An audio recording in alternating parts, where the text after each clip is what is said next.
There seem to be two kinds of people in this world, those who can't stop doing things and those who always seem to be doing nothing. We prefer to think of ourselves as members of the first category, the movers. So we're amazed when we see how happy the non-movers seem to be. However, on coming close to the end of this unconventional ride, we realize that it takes as long to waste time as it does to fill it. Maybe we could learn from that. After 20-odd years of riding, we're still ardent lovers of all bikes. But you'll not often find us hanging out at hip motorcycle events. We don't really bother about the latest trends and chrome bolts, nor do we consider ourselves tattoo addicts. And we sure don't like to blabber about all the magnificent rides we'll probably never undertake. We don't have the patience for the perfect beard trim or hanging out at the skate ramp. Let's say hooking up with the trendy people is not really our thing. We're movers. We use our motorbike for traveling. We see our wheels as a means to explore the world and to expand our horizons. But now, even if we're traveling on a motorbike, we're a little confused. 3 wheels, technology from the past, soft suspension, a trunk, vintage looks. It sure gives you something to think about, as using a sidecar means that we suddenly belong to the movers and the non-movers. In the riding seat, struggling with the handlebars, there's hardly any time to relax. Time and again, you wonder how to make it round the next corner. While at first you hesitate, you soon realize there's a trick to it. Off throttle, the bike moves left. Upon acceleration, it pushes to the right. Give it too much throttle, and the sidecar lifts. Never a dull moment. And when you switch to the side, there's a sudden change. Yes, you can assist your driver and hang out, helping to take the corner or anticipate a slide. So while at first we try to keep busy, we soon give in to looking around. We wave, smile, grin, take pictures, read, eat. At the end of the day, being in the passenger seat turns us into forced participants of the other side. We leave Biarritz and ride parallel to the Pyrenees from the Atlantic to the Mediterranean. Slow hills and medium weather accompany our travels. We've crossed France many times before, but at this slow pace we look at things differently. We see more beauty, ancient villages tucked away in secret valleys, maple trees that give us shade, twisty roads following fast-flowing rivers. Spring green vineyards are a constant, and we don't mind that. A sudden memory of a winery we visited 10 years ago pops up on approaching the Pic Saint-Loup. Maybe we should check if there's someone there. Learn all about the appellation, cépage, and where the corks come from. Taste the white, gold, and light red nectar.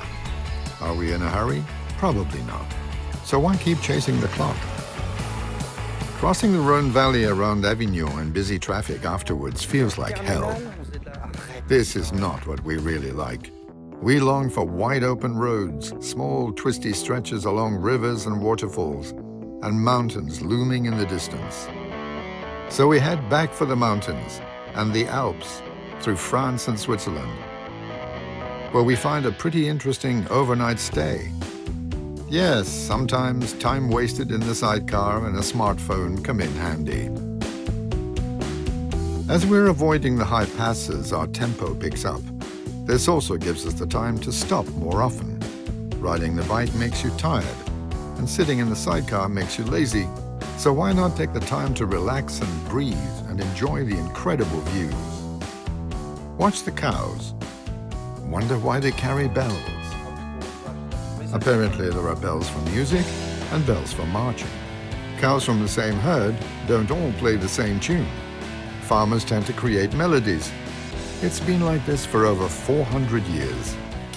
Bells by renowned makers are expensive. We've been in Switzerland so many times, but we never heard about this before. Austria is next. We ride some amazing roads with brilliant scenery. We enjoy the fast stretches, have lively discussions about who's the better driver. There are moments when we laugh, moments when we yell. The rider-passenger relationship has been very important in this trip. You really have to trust one another, a lot. Sometimes your passenger can be just dead weight, but not this co-driver. easygoing, smiling and supportive.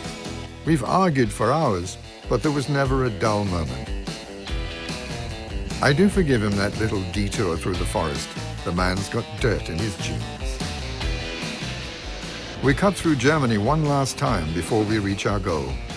We climb the famous road in Berchtesgaden for a long last view over the Alps. It also marks the beginning of the end. We're almost there. Oh yes, you may have wondered how we ended up here. Et voilà, c'est fini le wheels. Ouais, terminé. C'est beau, hein? Non. Non, comme d'hab. Tu te rappelles le voyage qu'on a fait l'année passée? Ouais. Quoi? Le retour sous la pluie. Personne Le n'en parle. retour sur la pluie, moi j'ai pas envie du retour sur la pluie. Toi tu ferais bien un film sur le retour Sous la pluie. Moi j'ai pas de moto. Moi non plus. Tu crois qu'il y a quelqu'un qui va nous donner une moto? Essayez. Après le café. Allez. Ça marche, monsieur. Je suis d'accord.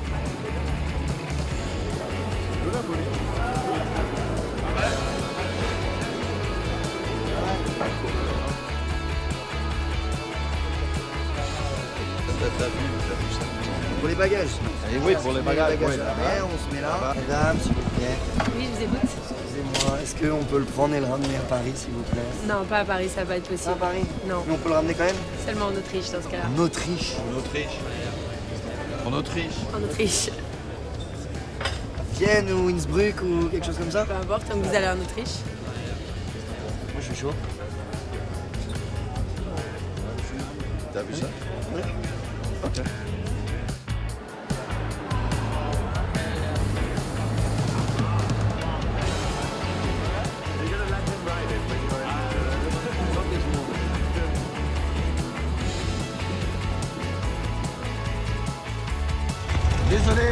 Désolé, Encore c'est pour continuer de vous emmerder. Encore les Belges, là, ils vont se dire.